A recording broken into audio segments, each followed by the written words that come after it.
Alright, hi guys, welcome back to PKFX YouTube trading channel.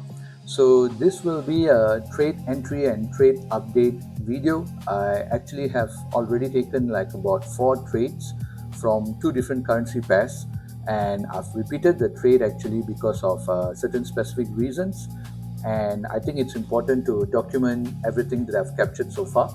So I like to immediately start with this pair, USD CAD.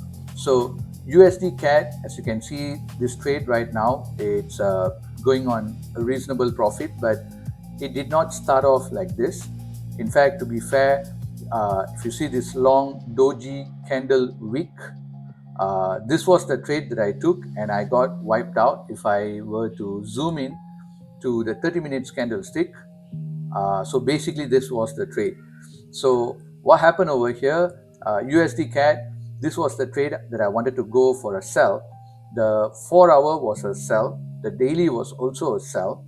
So technically it's a counter trend trade because the weekly was still a buy, right? If I were to zoom into the weekly over here, right?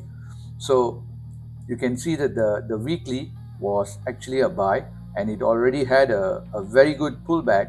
So I was hoping that this area will continue to dump downwards before it holds a support over here, and I could probably consider a move up later on. If I were to look at the daily candlesticks, the daily was a clear sell pattern. It had a push upwards and then it break down further. Therefore, if I were to zoom in, this was the new lower low and this is the new lower high, and the market actually came all the way up and had a indecision doji candle before pushing down. So when the market already had a very strong momentum upwards like this, coming back, and the next day it was pretty much still forming the candle. So at that point of time, I realized that, hey, this already had a good pullback. Now I would want to sell this down for a further lower low. So like what the pattern usually is, this is your lower low, lower high, lower low. I was expecting for a lower high and a continuation pattern of a lower low. So this is the expectation, right? So when I went to the 4-hour candlesticks over here, right, the market was somewhere here. The market already did a lower low and a lower high, and it had a reasonable amount of pullback, and the market was actually trying to hold the 4-hour EMA as resistance. And if I were to zoom out, you can see that the 4-hour has been trending downwards, holding as good resistance over here. So obviously I want to go with this particular latest trend to keep going down, right? So what I did, I entered for a sell over here, but unfortunately, what happened was the moment I entered this particular trade, all right, for some reason, I literally just got stopped out. In fact, if I were to zoom in all the way, you can see that I literally got wicked out over here, literally by 1 pip. And then the market went back down. So that was pretty hurting because this was supposed to be a good trade. I updated this trade as well. USD CAD, this was trade number 18. USD CAD, it had as per my strategy 80% confluences, and I entered accordingly, and I even journaled this trade, and I mentioned that I was calm. I was only risking 0.5% only. I saw a clear downtrend in the 4-hour with good amount of pullback, clear daily downtrend with good pullback as well. And also I had the round psychological number 1.37 thousand as resistance as well. So if I were to go back to this trade, you can see the round psychological number over here was also acting as a resistance, and I was entering way below here. In fact, my point of entry, at the point of entry over here, the EMA was also acting as a resistance. So when this candle opened up, when this candle closed is when I entered, and when this candle opened up, it actually wicked up, activated my trade, and then went down first. So I was pretty confident that, okay, all right, the market is going in my trend. But however, within that first 30 minutes candle itself, the market closed back up, and the next candle literally wicked me off the position. So that was pretty painful. Could I have set the stop loss slightly higher than this particular zone over here, this area over here? Perhaps, yeah. If I were to set the stop loss slightly higher over here, I would have not been stopped out. However, I had a good 1 to 2 risk to reward, and I saw this as sufficient. Ideally, that is one thing that I could have done. I could have dragged this particular stop loss slightly higher, something like this, and then like I could have not been stopped out, but the risk to reward would not be a 1 to 2. Obviously, it would have been way lesser than that. So I wanted to get at minimum 1 to 2 risk to reward, hence I set the stop loss right over there. In fact, I was not expecting this kind of week out, right? So the point I'm trying to make over here is the market is completely unpredictable. It could literally week you out at any point of time, and if you have an opportunity to increase the amount of stop loss, given that you get a good risk to reward ratio, by all means try to put it slightly above the area or the zone where you're expecting some sort of resistance to play. So though I expected the round psychological number to hold, in this case actually it did hold. The candlestick closed below that, right? But the wick was still above that, right? So the last thing you want to do, the most painful thing, is getting wicked out for no reason, right? So this was literally a wick out for no reason. The 1.37 thousand round psychological number still hold as a support. The candle did close below that, and then the market reversed back again. You can see here the 30 minutes candlestick shifted from sell into a buy just to wig me out, and then went back to sell again. So when it went back to sell again, I had to like rethink in a calm mind and say, hey, the market, nothing much changed. I just got wigged out. It literally changed back into a sell, and at this pullback, and then this engulfing candle formed, and I was like, okay, this is my decision again, right? The market shifted back the 30 minutes candlestick into a sell. It had a reasonable pullback, and then it had an engulfing candle. This is where I should enter, right? So upon this candle closure, the next candle I entered, right, the market did rally upwards, and it was ranging for some time, and right now the market is slowly, I would say, trending towards my side. So I'll continue to watch this particular trade. I don't know if this will turn into a profit or not yet, because I see a very strong doji candle just formed, but thankfully this sell candle is now printing stronger, and hopefully it closes below, invalidating this doji candle. And if it does, then I'll continue to hold until TP. Hopefully it hits. But unfortunately, like I said, this is just another repetition of the same trade that I took. So I have to journal this properly, and I've updated the trade as well. So trade 18 was USDCAD, and like I mentioned, I updated over here that the 30 minutes shifted into a buy and immediately ready to hit my stop loss. High volatility immediately upon entering. I have no clue why, probably news. Checked, and there was CAD news event. Yes. So what I did after that is I was like wondering what happened, and then I went and checked the news, and I saw that it was some back-to-back CAD news. So that affected the pair, right? Because I'm trading USDCAD. And then the FOMC also lined up. Jerome Powell was about to speak for the FOMC, and that was supposed to be his last speech as well, as he's pretty much stepping down. So there was some sort of expectation upfront, even though the particular conference haven't took place yet. FOMC conference was about to happen in a few hours, but there was some sort of volatility that happened.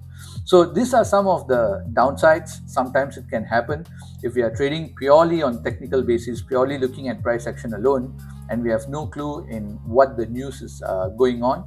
Sometimes news event can massively trigger the movement either to your stop loss, or if you're lucky, to your TP as well, right? It can work in your favor, it can also work against your favor, but it is what it is, and that is why it's super important to set stop loss. And I did set the stop loss, and it was hit. And when the moment the market shifted back, I re-entered pretty much the same trade again. So I updated the second trade number 19 as USDCAD as well, re-entered with the same confluences and everything, but my entry price was slightly lower. So I'm hoping to hit the TP as well. This trade is still running, but the previous trade I updated as a loss. The painful part is the trade before was also a loss, and this trade was a loss. Hopefully the next trade can become a win, and it can cover back the losses. Another trade that I want to talk about is AUDJPY. And to be fair, this trade as well, I took two trades, so I updated accordingly as well. This was also a back-to-back trade based on what immediately happened after I entered the trade. So AUDJPY, today morning I entered this trade. for the Asia session. And over here, I just want to show the AUD-JPY pair. What happened was when I entered this particular trade, if I go to the 4-hour candlestick, right, the trade was somewhere around here, right? So the weekly, if you see the weekly for this trade, the weekly is bullish. This is the higher high and this is the higher low, and the market was bullish. Technically it was at its highest point. The daily was also bullish. All right, it had a reasonable pullback into the daily area of interest over here, and the previous structure point was here as well. So I was expecting some sort of rejection for the candlestick to continue to push upwards. So you can see here, this is the daily higher high, this is the daily higher low, this is the previous structure point, and there was another structure point here and another structure point here and another structure point here. So I took this entire area as a potential support so that the market can actually bounce from here and continue going upwards. However, that was not what happened, right? If I go to the 4-hour candlestick as well, the 4-hour was also a buy. This is the higher high and this was the higher low, and the market already made its pullback. In fact, I planned, if you can see the arrow, I planned the market to come over here and then continue to push upwards, right? So at the point of entry, before entering, the EMA acted as a support. So if I were to zoom in, I can see that the EMA was coming in as a support. The round psychological number was acting in as a support. The market came down, the 4-hour candlestick closed, and I got the rejection candlestick above, closing above here. And this was my entry point. So I saw a clear test of the previous structure point, and then the market rejected from here, and this pattern playing out. So I was in high expectation that, hey, the market is going to continue to rally upwards. JPY pair will continue to become weaker and weaker against every other pair. Therefore, AUD-JPY is a buy. I'm going to continue to go up. But I do understand that the market is at the highest point. At any point of time, some sort of a major pullback can come in. So if you can see the 30 minutes candlestick, if I were to zoom in from the point, the moment I entered, the market was actually going upwards the next 1 hour. And I thought, okay, everything was great, right? So I documented exactly as it is. This was trade number 20. So I mentioned clearly this trade had about 110% confidence for my strategy. And I said, hey, this is really like an A+ setup. So I'm going to risk 1% for this trade. My emotion was calm. The weekly, the daily, the 4-hour, everything aligned for a buy. I had a high confluence. The 4-hour also retested the previous structure point and bounced off from the 4-hour EMA and the area of interest with a proper rejection candlestick closure, right? So that's what I was highlighting over here. That was my arguing point. That was my supporting point. In fact, the market was actually in my favor when I say that the 4-hour candlestick closed above this area of interest and the next candle was printing green as well. So what happened thereafter, there was some sort of a news, and suddenly the market started dumping, immediately shifting the 30 minutes candlestick from a buy into a sell. You can see it was a massive break. And then I was like, okay, let the market play out, right? But when I came back and look at the chart, if I zoom out at the daily candle, you can see such a strong bearish candle immediately printed out. And the market was over here, and suddenly the market started dumping massively. And when I was looking at the trade back again, it was almost down like about 270 to 280 pips, and it was coming close to retesting the previous daily EMA at the previous daily area or zone where I was marking it as a support. So that was a massive dump that was completely unexpected. And at that point of time, this already hit the stop loss. So if I go back to the 4-hour candlestick, you can see that if I were to look at this candle, one candle itself already stopped me out. That's it. This trade is already done by itself. In fact, if I go to the 30 minutes candlestick, you can see like within a few hours, I got stopped out already, right? So when I set this trade and I went on to work on my work, and when I came back again, I saw that this trade is already gone and the market did dump massively. And at the point of time, it was somewhere around here. So that's when I decided, you know what, I'm going to re-enter this trade, but I got to document this properly, right? And the reason for me to re-enter this trade, I already took a loss and I've been getting back-to-back loss. So I updated this journal accordingly as well. You can see this was the trade. and I marked it as a loss as well. And I mentioned clearly over here that everything aligned nicely, and then I entered the trade. And I did mention what can go wrong. Buying the JPY pair at the highest point might have a strong pullback anytime, so set decent stop loss below the area of interest with 65 pips, which is what I did. I thought I gave like sufficient amount of pips, but I did not expect a dump of 300 pips, right? So I was aiming for a long hold, as the buy swap was also positive. For this pair, AUDJPY, the overnight swap was actually positive for buy and negative for sell. So I thought, okay, if I were to set 65 pips and I'm going to continue to hold for a few days, it's cool because I'm going to still accumulate fees in the form of swap, because the buy swap is positive, right? But what happened? 30 minutes shift of structure and immediately gave the strong pullback that hit my stop loss. In fact, it shifted the 4 hour from a buy to sell when the candle closure as well. So if you look back at the 4 hour, right, the pullback was so strong. This was the higher high and this was the higher low. And this candle, when it closed off, right, and when it wicked me out, it literally changed from a buy into a sell. Now this is the new lower low, and this will become the new lower high. So it shifted the entire structure of the market, and the market is no longer a buy on the 4 hour, right? On the daily, it broke the daily as well. In fact, the candle, I'm pretty sure it's going to close somewhere around here, and if it does, the daily will eventually turn into a sell as well. This higher low no longer is valid, right? This higher high will now change into a lower high, and this will become the lower low, and I expect some sort of a pullback before continuation to the downwards, if it's going to do that, right? The weekly, however, was still a buy. So even though it had a tremendous pullback, all I could see at this point of time, and this was one of the main reasons to enter, right? I see that the previous structure point of the weekly is over here, and I saw a clear daily support area over here that I've marked out previously, and it also has the EMA coming in as a support, and the round psychological number of 111.500 also coming in as a support.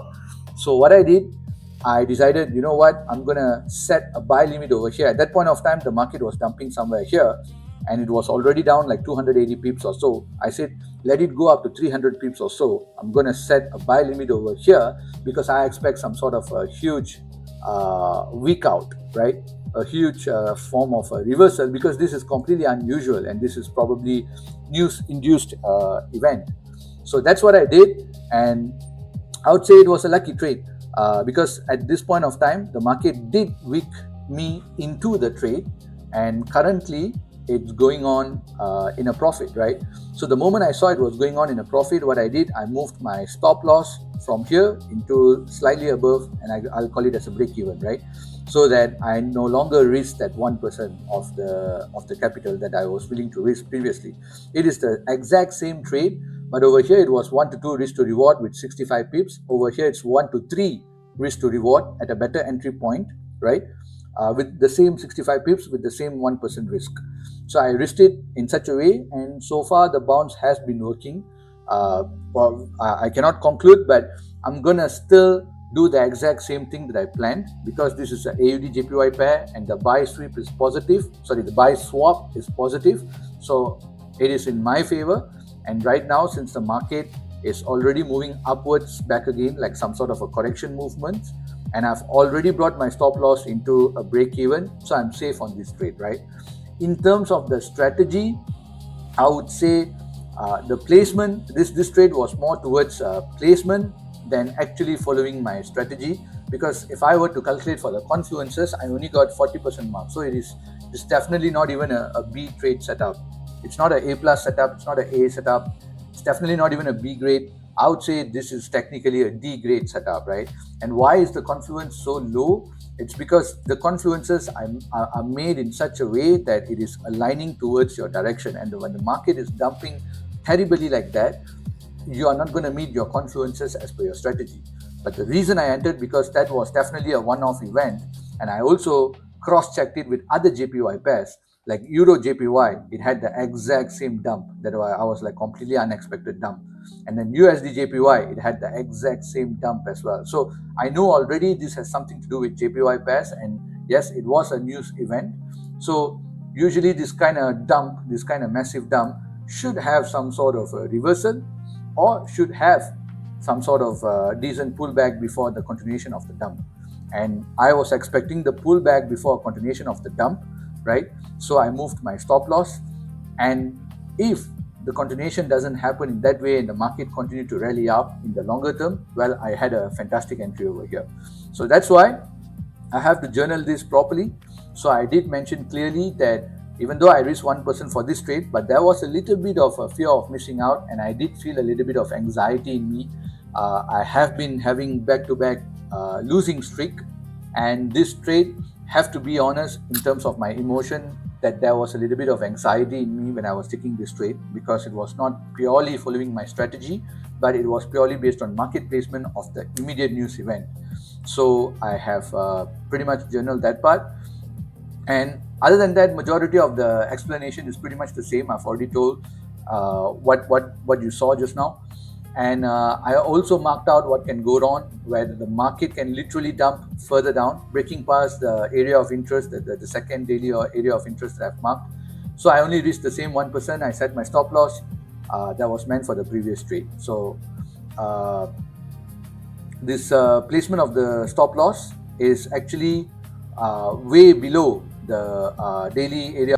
Sorry, I placed the stop loss way below the daily area of interest by 65 pips. What do I mean is, this trade, even though the second trade that I entered, right, you can see the stop loss is way below this support area, because I don't want to make the mistake of making it pretty close, like being greedy. You want to get the maximum risk to reward only to get wicked out. In fact, if I were to zoom in the 4-hour candle, you see that the 4-hour candle did break below, wick below, and then continuously went all the way upwards, right? So these sort of things always tend to happen. So that's why I just only got wicked out previously in the previous trade.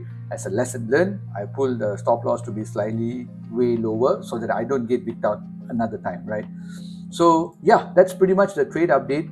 Overall, I would say this week alone there has been like 5 trades altogether, out of which 3 was already a loss, and the 2, hopefully if it turns profit, that would be great. But these 2 trades are still running, but it has been a very difficult week. And honestly speaking, I have no more plans to take out any more trades after this. I'm gonna just step out, do something else, and get my mind clear, because the moment you start entering trades with fear of missing out and anxiety like this, you're no longer thinking clearly, right?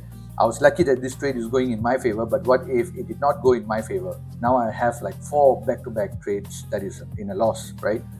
So it's pretty risky, and I don't want to do that. And that's why they have this saying that people say, go out, touch grass. Unfortunately, I'm in a country where there is no grass outside, but I gotta do something to get myself away from the charts, and that's what I'm gonna do. And I'm documenting all these losses as well, so that I'm able to recall in the future that, hey, not all weeks are going to be positive. There is going to be weeks that is going to be completely hit stop loss, hit stop loss, hit stop loss, and you keep losing money, keep losing money, keep losing money. And those are the weeks that you need to take a step back, reevaluate, and then do your weekly game plan, and then come back stronger the following week.